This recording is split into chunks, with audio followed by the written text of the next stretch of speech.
This is an AQA GCSE chemistry question. It's from the Trilogy 2019 paper and it is a foundation question. So I'm going to recommend you pause as you go, try each section and then review later. Here is parts A and B, parts C and D, and finally part E. This is an 8-mark question in total. So let's go back and take a look at part A, conditions used for cracking. There are many to choose from. So it can happen at a high temperature, a high pressure, and in the presence of steam.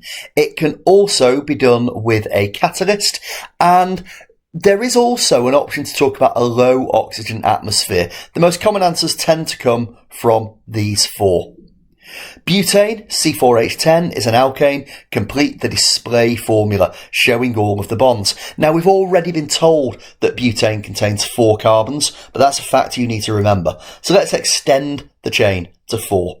And then we're simply going to fill up with the remaining H's. Remember, a carbon will form 4 covalent bonds. So we've got 2 hydrogens here, 3 hydrogens here, and that takes us up to 4, 8, 9, 10 hydrogens, and 1, 2, 3, 4 carbons. We're done.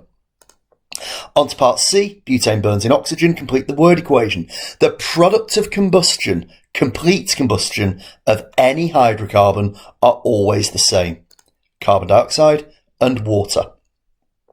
For part D, ethene is an alkene. Give a test for alkenes and give the result of the test if an alkene is present.